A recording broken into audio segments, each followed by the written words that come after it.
بسم اللہ الرحمن الرحیم۔ السلام علیکم ورحمۃ اللہ وبرکاتہ۔ ڈیئر اسٹوڈنٹس، جیسا کہ آپ جانتے ہیں کہ بلومنگ اسکالرز اکیڈمی کے پلیٹ فارم سے ویڈیو لیکچرز کا سلسلہ جاری و ساری ہے۔ اس سلسلے میں آج ہم اپنا ویڈیو لیکچر نمبر 2 اپلوڈ کرنے جا رہے ہیں، جو کہ آپ کے سبق نمبر 1 ہجرت نبوی صلی اللہ علیہ وآلہ وسلم کی پڑھائی سے متعلق ہے۔ آپ سب اپنی درسی کتاب کا صفحہ نمبر 2 کھولیں۔ آپ کے سبق کا عنوان ہے ہجرت نبوی صلی اللہ علیہ وآلہ وسلم، جو کہ مولانا شبلی نعمانی، جن کا تعارف آپ اپنے پہلے لیکچر میں پڑھ چکے ہیں، کی قابل ستائش تصنیف سیرت النبی صلی اللہ علیہ وآلہ وسلم سے ماخوذ ہے۔ آج ہم اس سبق کو پڑھیں گے اور مشکل الفاظ کے معنی جانیں گے۔ تو پیارے بچوں، اب ہم اپنا سبق شروع کرتے ہیں۔ اس وقت جب کہ دعوت حق کو انڈرلائن کریں۔ دعوت حق سے مراد ہے حق و صداقت کی دعوت کے جواب میں ہر طرف سے تلوار کی جھنکاری، کیا لفظ ہے؟ جھنکاری، تلوار کی جھنکاری، جھنکار کہتے ہیں یعنی تلواروں کے ٹکرانے کی آوازیں سنائی دے رہی تھیں۔ حافظ عالم انڈرلائن کریں آپ اس کو بھی۔ حافظ عالم یعنی زمانے کی حفاظت کرنے والا، مراد اللہ تعالیٰ نے مسلمانوں کو دارالامان یعنی امن کی جگہ یا مراد پناہ گاہ مدینہ کی طرف رخ کا مطلب ہے سمت یا طرف، یعنی رخ کرنے اس کی طرف جانے کا حکم دیا۔ لیکن خود وجود اقدس پاکیزہ وجود یعنی مراد آپ صلی اللہ علیہ وآلہ وسلم کی ذات اقدس صلی اللہ علیہ وآلہ وسلم، جو ان ستمگاروں یعنی ظلم کرنے والوں کا حقیقی کہتے ہیں اصل کو، ہدف تھا۔ ہدف ہے نشانہ، حقیقی ہدف اصل نشانہ تھا۔ اپنے لیے حکم خدا کا انتظار کر رہا تھا، حکم خدا اللہ تعالیٰ کے حکم کا۔ نبوت کا 13واں سال شروع ہوا۔ نبوت کہتے ہیں یعنی آپ صلی اللہ علیہ وآلہ وسلم کو نبی کا عہدہ ملے ہوئے 13واں سال شروع ہو چکا تھا، اور اکثر صحابہ یعنی آپ صلی اللہ علیہ وآلہ وسلم کے ساتھی مدینے پہنچ چکے، تو وحی الہی اللہ تعالیٰ کے حکم کے مطابق آپ حضرت صلی اللہ علیہ وآلہ وسلم نے بھی مدینے کا عزم فرمایا۔ ارادہ قریش نے دیکھا کہ اب مسلمان مدینے میں جا کر طاقت پکڑے جاتے ہیں یعنی قوت میں مضبوط ہوتے جا رہے ہیں، اور وہاں اسلام پھیلتا جا رہا ہے۔ تو چنانچہ یعنی ان لوگوں نے مختلف رائے کی جمع ہے، مشورے پیش کی۔ ایک نے کہا محمد صلی اللہ علیہ وآلہ وسلم کے ہاتھ پاؤں میں زنجیریں ڈال کر مکان میں بند کر دیا جائے، جبکہ دوسرے نے مشورہ دیا کہ جلا وطن کر دینا کافی ہے۔ جلا وطن کر دینا یعنی وطن سے نکال دینا کافی ہے۔ اتنے میں وہاں پہ کفار مکہ کے سردار ابو جہل نے مشورہ دیا کہ ہر قبیلے سے ایک شخص کا انتخاب ہو یعنی چنا جائے، اور پورا مجمع کہتے ہیں گروہ کو، اور پورا گروہ ایک ساتھ مل کر تلواروں سے ان کا خاتمہ کر دے یعنی ان کو ختم کر دے۔ اس صورت سے مراد ہے شکل، یہاں پہ آئے گا اس صورت میں یعنی اس حالت میں ان کا خون تمام قبائل میں بڑھ جائے گا۔ قبیلے کی جمع ہے، مراد گروہ میں موجود لوگ، بڑھ جائے گا، تقسیم ہو جائے گا، اور آل ہاشم سے مراد ہے ہاشم کی اولاد، یعنی آپ صلی اللہ علیہ وآلہ وسلم کے خاندان والے اکیلے تمام قبائل کا مقابلہ نہ کر سکیں گے۔ اب ہم آگے شروع کرتے ہیں۔ اس اخیر یعنی آخری رائے مشورہ پر اتفاق ہو گیا۔ اتفاق ہونا یعنی متفق ہو جانا۔ اور جھٹ پٹے سے مراد ہے سورج کے طلوع یا غروب ہونے سے پہلے کا وقت، یعنی جب ہلکا اندھیرا چھایا ہوتا ہے۔ یہاں پر مراد ہے شام کا وقت سے آ کر رسول صلی اللہ علیہ وآلہ وسلم کے آستانہ مبارک سے مراد ہے آپ صلی اللہ علیہ وآلہ وسلم کا مبارک گھر کا محاصرہ کر لیا۔ محاصرہ کرنا، گھیر لینا۔ اہل عرب یعنی عرب کے رہنے والے زنانہ مکان کے اندر گھسنا معیوب سمجھتے تھے، معیوب، برا، اس لیے باہر ٹھہرے رہے کہ حضرت صلی اللہ علیہ وآلہ وسلم نکلیں تو یہ فرض ادا کیا جائے۔ رسول صلی اللہ علیہ وآلہ وسلم سے قریش کو اس درجہ عداوت تھی، عداوت کو انڈرلائن کریں، عداوت، دشمنی، تاہم البتہ آپ صلی اللہ علیہ وآلہ وسلم کی دیانت، ایمانداری پر یہ اعتماد بھروسہ تھا کہ جس شخص کو کچھ مال کہتے ہیں دولت کو، یا اسباب کہتے ہیں سامان کو، یعنی دولت یا سامان، امانت رکھنا ہوتا تھا، آپ ہی کے پاس لا کر رکھتا تھا۔ اس وقت بھی آپ صلی اللہ علیہ وآلہ وسلم کے پاس بہت سی امانتیں جمع تھیں۔ امانتیں کہتے ہیں سپرد کی گئی چیزیں۔ آپ صلی اللہ علیہ وآلہ وسلم کو قریش کے ارادے کی پہلے سے خبر ہو چکی تھی۔ ارادہ کہتے ہیں نیت کو، خبر ہونا، اطلاع ہونا۔ اس بنا پر اسی لیے جناب امیر حضرت علی رضی اللہ تعالیٰ عنہ کو بلا کر فرمایا، مجھ کو ہجرت کا حکم ہو چکا ہے، ہجرت اللہ کی راہ میں ایک جگہ سے دوسری جگہ جانا۔ میں آج مدینے روانہ ہو جاؤں گا، تم میرے پلنگ پر میری چادر اوڑھ کر سو رہو، صبح کو سب کی امانتیں جا کر واپس دے آنا۔ یہ سخت خطرے کا موقع تھا، یعنی یہ سخت خطرے کا وقت تھا۔ جناب امیر سے حضرت علی رضی اللہ تعالیٰ عنہ کی شخصیت مراد ہے۔ آپ کو معلوم ہو چکا تھا کہ قریش آپ صلی اللہ علیہ وآلہ وسلم کے قتل کا ارادہ کر چکے ہیں۔ ارادہ کہتے ہیں نیت کو۔ اور آج رسول اللہ صلی اللہ علیہ وآلہ وسلم کا بستر خواب سونے کا بستر، یعنی جہاں آپ آرام فرماتے، قتل گاہ کی زمین ہے، قتل گاہ قتل کرنے کی جگہ ہے۔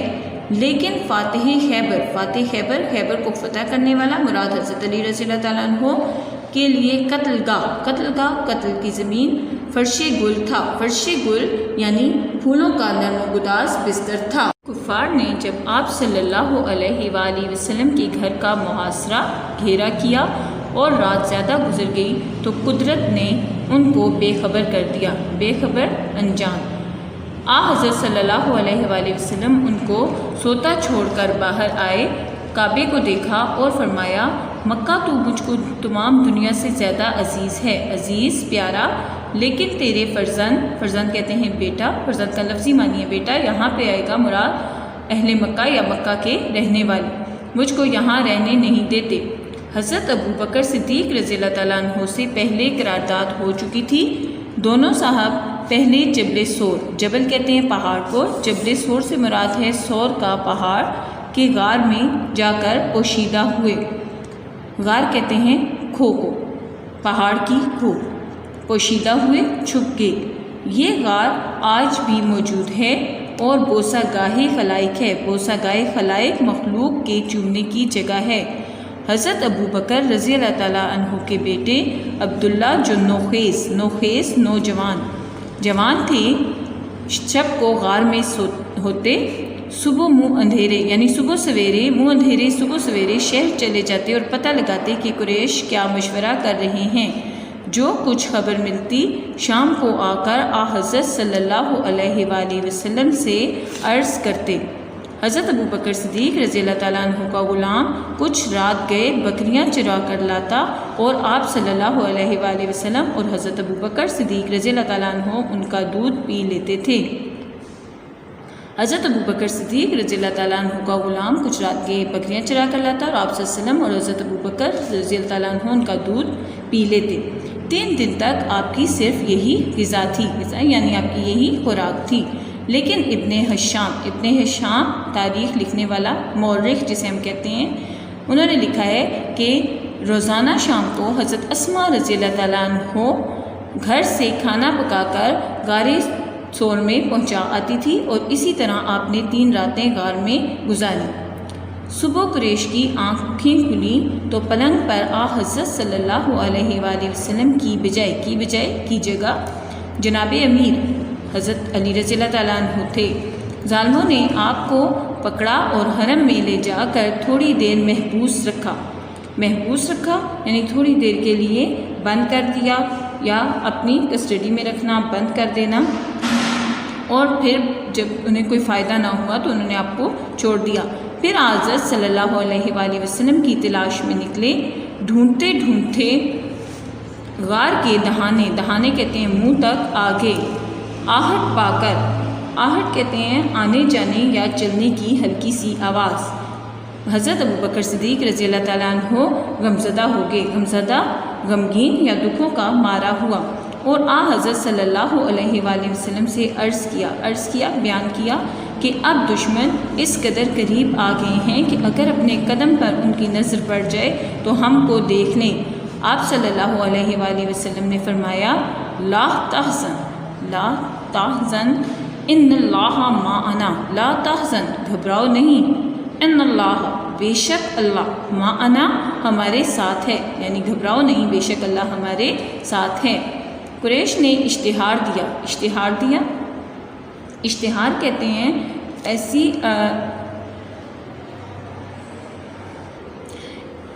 یعنی خبر شائع کرنا یا اطلاع نامہ، اشتہار سے مراد ہے خبر شائع کرنا یا اطلاع نامہ، کہ جو شخص حضرت محمد صلی اللہ علیہ وآلہ وسلم یا ابوبکر رضی اللہ تعالیٰ عنہ کو گرفتار کر کے لائے گا اس کو ایک خون بہا یعنی خون کے بدلے، جو کہ اس وقت مقرر کیا گیا تھا 100 اونٹ، یعنی 100 اونٹ کا انعام دیا جائے گا۔ سراقہ بن جشم نے جب یہ سنا تو انعام کی امید میں نکلا، یعنی انعام کے لالچ میں وہ اپنے گھر سے آپ صلی اللہ علیہ وسلم کی تلاش میں نکلا۔ اس حالت میں یعنی اسی وقت جب آپ صلی اللہ علیہ وآلہ وسلم روانہ ہو رہے تھے، اس نے آپ صلی اللہ علیہ وآلہ وسلم کو دیکھ لیا اور گھوڑا دوڑا کر قریب آ گیا، لیکن گھوڑے نے ٹھوکر کھائی اور وہ گر پڑا۔